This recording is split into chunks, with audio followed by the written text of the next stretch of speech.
Hello student, psychology study point में आप सभी का स्वागत है। आज हम पढ़ेंगे बुद्धि से संबंधित समूह प्रतिकारक सिद्धांत, ग्रुप फैक्टर थ्योरी। इसके प्रतिपादक हैं हस्टन। सिद्धांत के अन्य नाम है PMA थ्योरी। ये नाम वेरी इंपॉर्टेंट है। प्राइमरी एबिलिटी थ्योरी भी कहते हैं इसको। दूसरा नाम है इसका प्राथमिक मानसिक योग्यताओं का सिद्धांत। इसके नाम तो और भी हैं, पर शब्दों के कई हेरफेर है, तो जो क्लियर नेम है वही मैंने आपको यहाँ दिए हैं। इस सिद्धांत के प्रतिपादक H.L. थर्स्टन माने जाते हैं।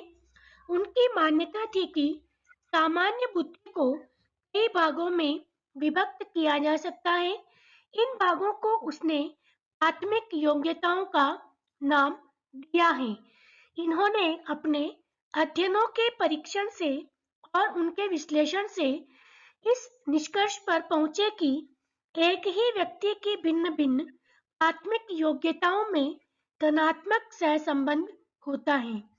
इन्होंने प्राथमिक योग्यताओं की संख्या 7 मानी है, जो निम्नलिखित है। नंबर 1, मौखिक व्याख्या योग्यता। नंबर 2, शब्द प्रवाह योग्यता। नंबर 3, भ्रम या स्थानीय संबंध। नंबर 4, संख्यात्मक योग्यता। नंबर 5, स्मृति।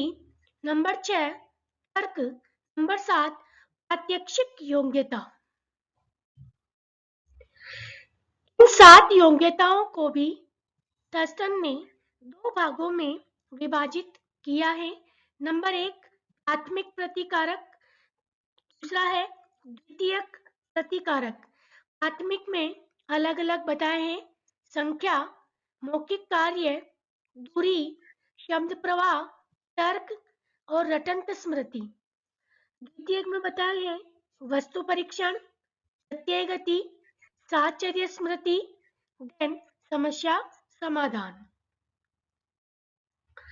उपर्युक्त सिद्धांत का आधार अवयव है बुद्धि का विकास वंश परंपरा तथा वातावरण से प्रभावित होता है।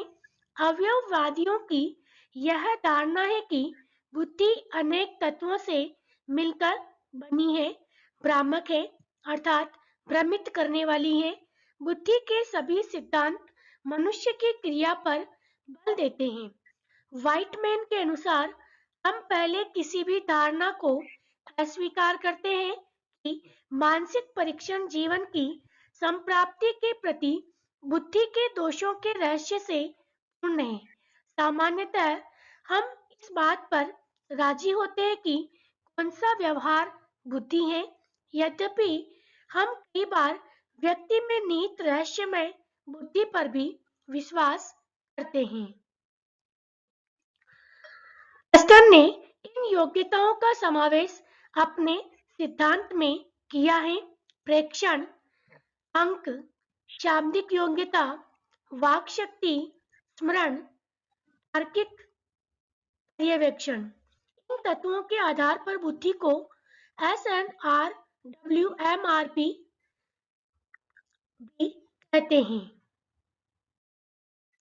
जैसा कि आपको डायग्राम में दिखाया गया है, ये चित्र जो है उसमें अलग अलग देखा है: verbal, reasoning, number, spatial, word fluency, memory.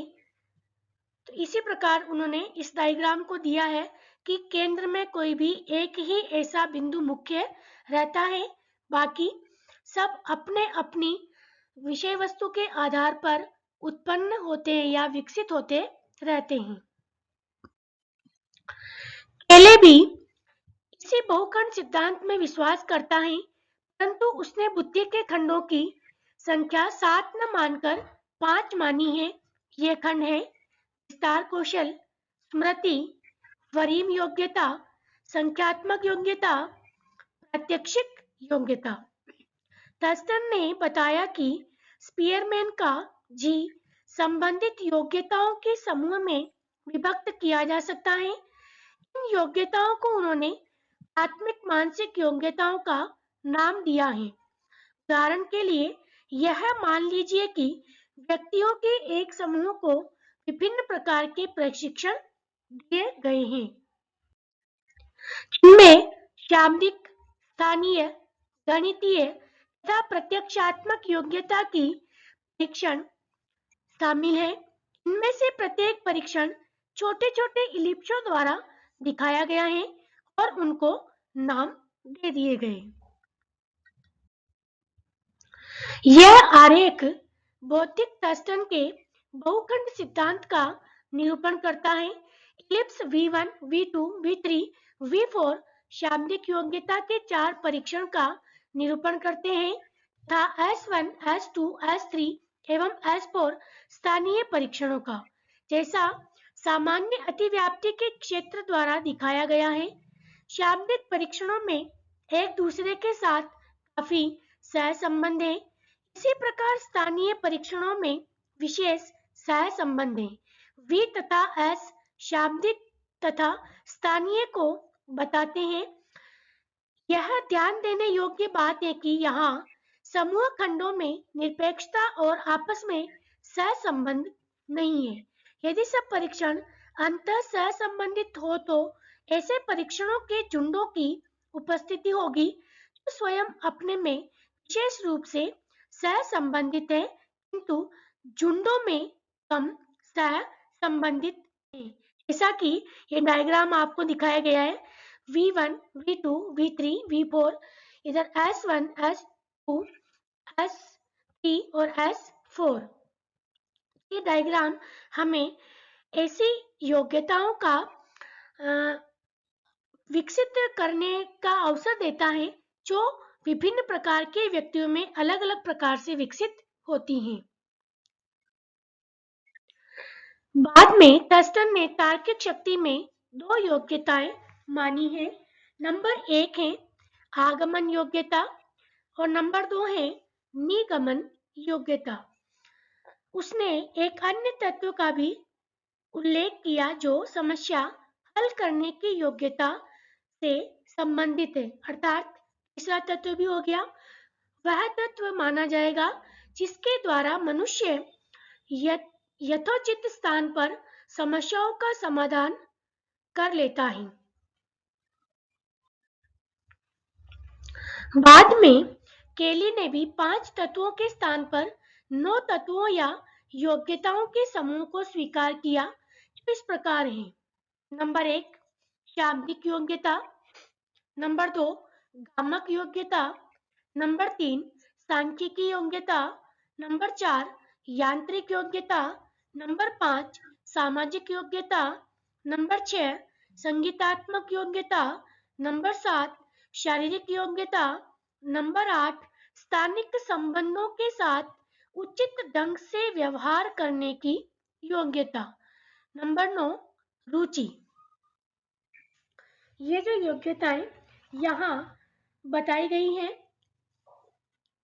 ये योग्यताएं व्यक्ति के अंदर बुद्धि के द्वारा ही विकसित होती हैं।